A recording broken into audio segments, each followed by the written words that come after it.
Bonjour tout le monde! Dans le cadre de la saisonnalité de Halloween, j'ai décidé de sortir un petit peu de mes sentiers battus et de vous proposer du contenu de crimes et faits divers.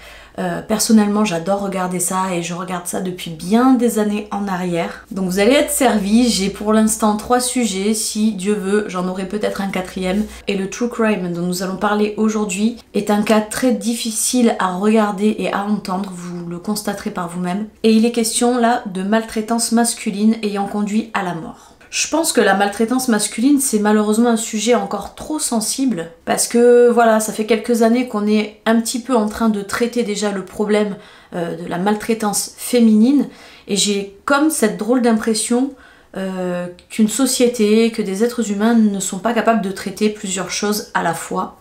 Donc c'est vrai que étant déjà occupée sur le cas maltraitance féminine, il y a le côté un petit peu maltraitance masculine qui passe au second plan et clairement j'ai envie de donner un petit peu de visibilité quand même à ce genre de problème de société parce que oui, pour moi il s'agit clairement d'un problème sociétal. Les mentalités ont beau évoluer, elles restent encore très inégales entre les hommes et les femmes sur certains points, dans le sens où beaucoup continuent d'imaginer, je pense, qu'un homme en fait c'est censé être un gaillard, c'est censé être quelqu'un de plus fort, qui sait se défendre. Et c'est vrai qu'un homme qui serait amené à reconnaître qu'il est maltraité ou battu dans son foyer provoquerait des réactions plutôt de banalisation, je pense, de moquerie. Et c'est vrai que là où il peut y avoir une petite inégalité, mais ça ce n'est que mon avis personnel, c'est que désormais comme la parole féminine est très ouverte, très libérée et de plus en plus entendue, j'ai l'impression qu'en fait ça a propulsé la parole de telle sorte que maintenant on est de nouveau plus en stade d'égalité, on est peut-être un petit peu plus en position de force face à un homme. Et on peut le voir avec tous les mouvements internet, MeToo et compagnie, toutes les femmes voilà, qui osent enfin parler. Par respect en fait pour le progrès et l'évolution, il est de très mauvais augure de nos jours de remettre en cause en fait la simple parole d'une femme. C'est-à-dire qu'une femme qui va venir livrer un témoignage, il serait mieux vu et mieux perçu de lui donner le bon Dieu sans confession et de ne pas se mettre à douter d'elle ou de ce qu'elle raconte par le simple fait qu'elle est née femme en fait et que sa parole doit être entendue et forcément juste. Ce cas va peut-être vous faire un peu changer d'avis ou vous faire voir les choses d'un angle différent. Et ce que je veux dire en fait par mes propos, peut-être que vous comprendrez mieux avec cette formulation, c'est que d'après moi, parmi les femmes, il faut le dire, il y a des victimes, des vraies, et il y a des manipulatrices, abuseuses, qui se servent justement de la libération de la parole de la femme, de la parole féminine, pour se ranger un petit peu derrière tout ça, en se faisant passer pour victimes, chose qu'elles ne sont pas, et du coup décrédibilisent complètement les véritables témoignages des femmes qui ont réellement besoin d'appui. Donc j'en ai fini pour mon introduction. Vu que c'est la première vidéo True Crime que je fais sur cette chaîne, n'hésitez pas à me dire ce que vous en avez pensé en commentaire. Et c'est parti.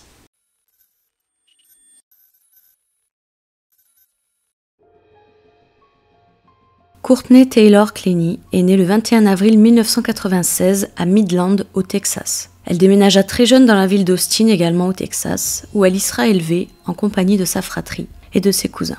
Ses parents, Kim et Deborah Clenny, sont tous les deux entrepreneurs pour l'entreprise Mesa Vista Energy. Les époux Clenny auront au total 2 enfants, une petite fille nommée Morgan et Courtney. Courtney nourrissait un rêve depuis toute petite, comme beaucoup d'autres petites filles d'ailleurs, celui de devenir actrice. Elle était connue pour être une véritable boute-en-train auprès de ses amis, qui se souviennent d'elle à cette époque comme étant une personne aimant recevoir de l'attention sur elle en faisant rire. Elle aurait poursuivi ses études supérieures à l'université d'Austin et commença en parallèle à faire du modeling pour finir par devenir modèle-actrice à temps plein grâce aux réseaux sociaux. Elle s'est faite notamment connaître grâce aux plateformes TikTok, Instagram, mais surtout OnlyFans, en proposant du contenu sexy à sa communauté.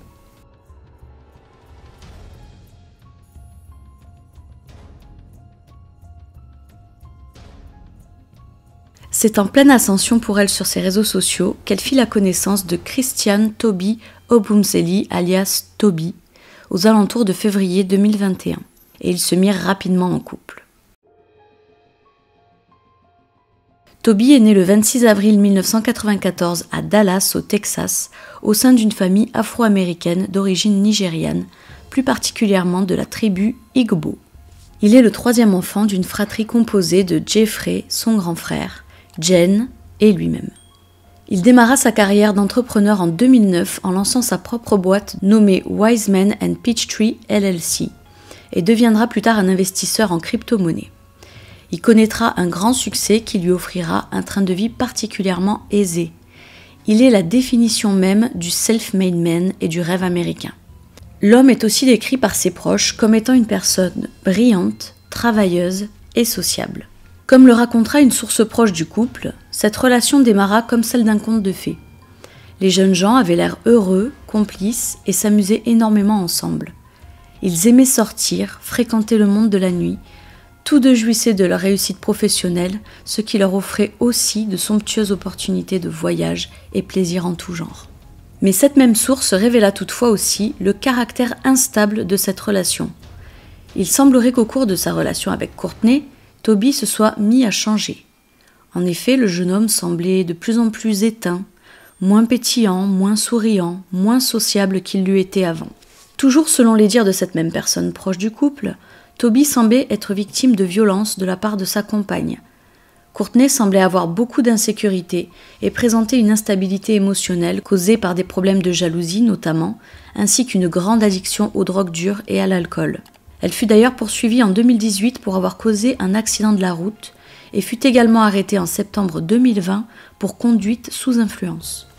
La jalousie de la jeune femme était d'ailleurs tout particulièrement grande envers les autres filles et ne supportait pas que son propre petit ami puisse donner de l'attention à d'autres jeunes femmes sous peine d'entrer en crise d'hystérie. Les violences se seraient installées petit à petit au sein de ce couple. Un ami proche nous décrira cette scène qui devenait, selon ses dires, de plus en plus récurrente lors de leur sortie. Courtney ne supportait pas apparemment que Toby puisse détourner son regard d'elle. Elle interprétait sa gentillesse, sa politesse et son contact facile avec les autres comme un manque de respect envers elle. Si il avait le malheur de détourner le regard, elle était persuadée que c'était pour en regarder une autre. Ce genre de situation lui renforçait instantanément son sentiment d'insécurité et la rendait incontrôlable, au point de pousser physiquement Toby en dehors du lieu où se tenait la fête et en lui assénant des paroles sur un ton menaçant comme « Hey, tu viens de la regarder là ?» Rapidement, après leur rencontre en 2021, le couple décida de déménager à Miami dans un somptueux appartement situé dans l'immeuble One Paraiso. Les voisins du couple se rappellent d'ailleurs encore bien d'eux. Plusieurs plaintes avaient été lancées à la police pour tapage nocturne dû à leurs nombreuses altercations. Ils étaient d'ailleurs en procédure dans l'espoir de les faire expulser, car leurs disputes s'entendaient dans tout l'immeuble et dérangeaient les résidents. Selon aussi les informations du procureur de l'État de Miami-Dade, Courtney avait également déjà été arrêtée en juillet 2021 dans un hôtel de Las Vegas pour violences domestiques envers Toby, mais également un autre incident datant de mars 2021 où au cours d'une énième dispute, Courtney décida de violemment mettre Toby à la porte de leur propre appartement. Cette relation tumultueuse aura conduit les deux compagnons à se séparer à plusieurs reprises, mais aboutissant toujours à une réconciliation, et ce jusqu'à la date du 1er avril 2022, où le couple renoua les liens pour la toute dernière fois, 2 jours seulement avant ce qui suit.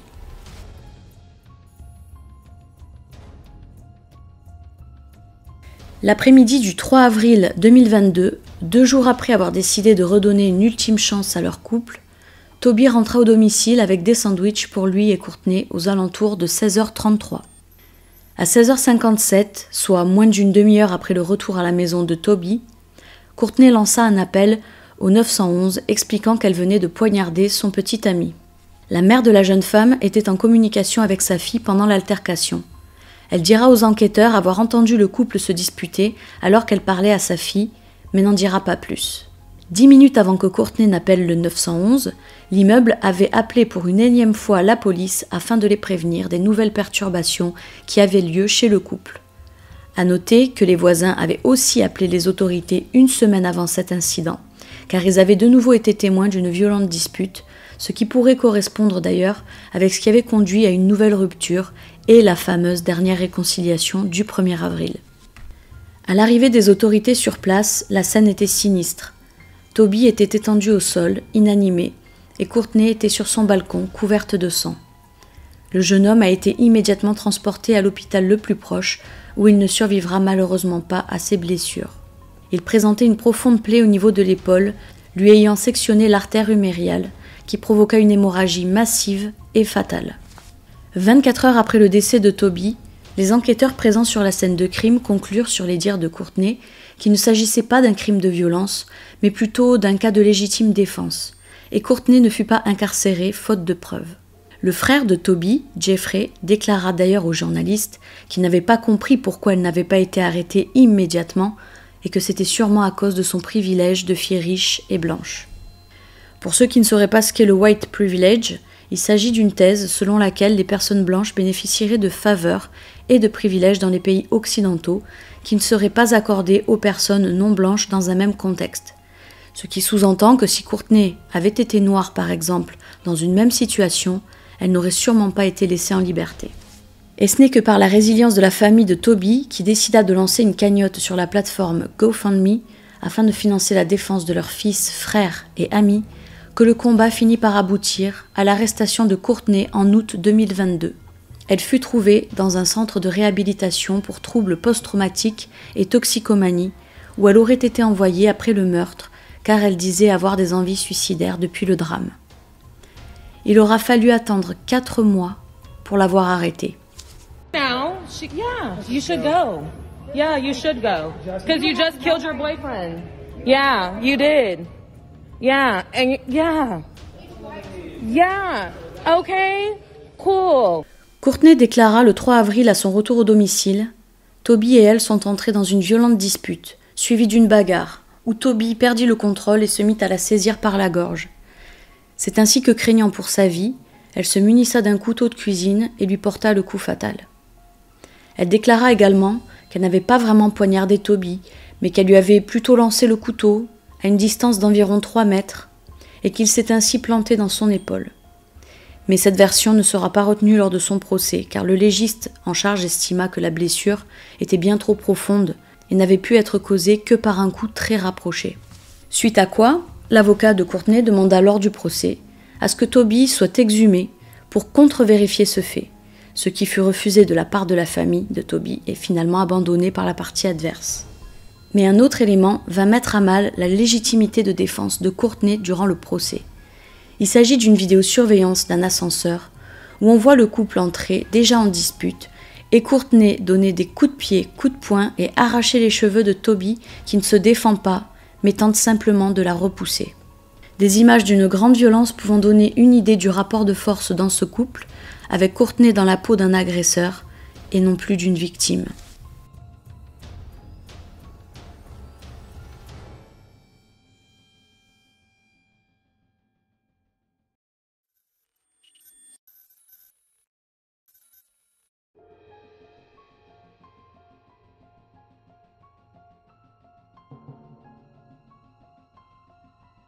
Sinistre détail également évoqué lors du procès par l'avocate de la famille de Toby, qui déclara que lors de l'appel au 911, nous pouvions entendre le jeune homme agonisant en arrière-plan disant « Je vais mourir, je perds mes sensations dans mon bras ».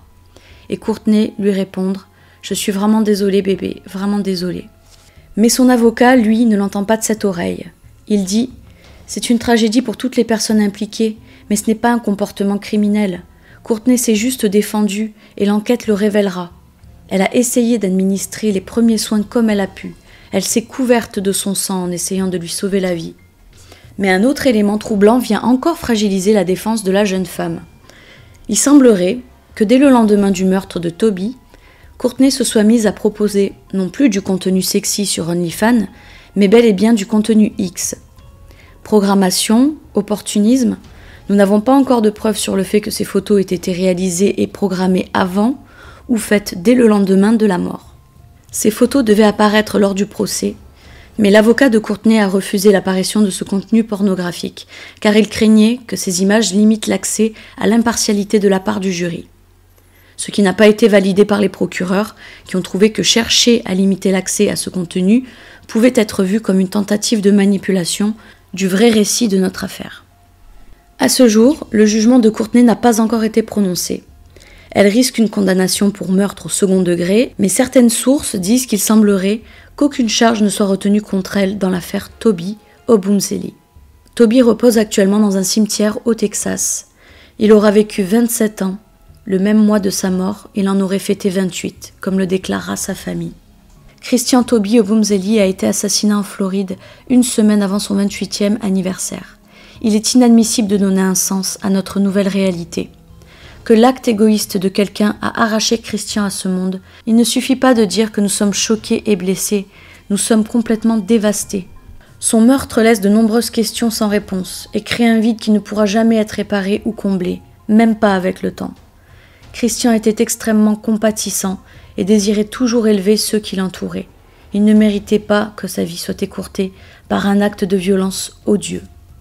Et nous en avons terminé avec cette triste histoire. N'hésitez pas à me dire en commentaire si vous aviez déjà entendu parler de cette histoire, qu'est-ce que vous en avez pensé, est-ce que vous avez vous-même une intuition, des suppositions à nous faire partager, est-ce que pour vous la parole de Courtney est vraiment la bonne version, ou est-ce que vous êtes plutôt du genre à penser et à vous dire que la vérité se trouve ailleurs. Merci pour votre attention, merci de m'avoir écouté et on se dit à très bientôt.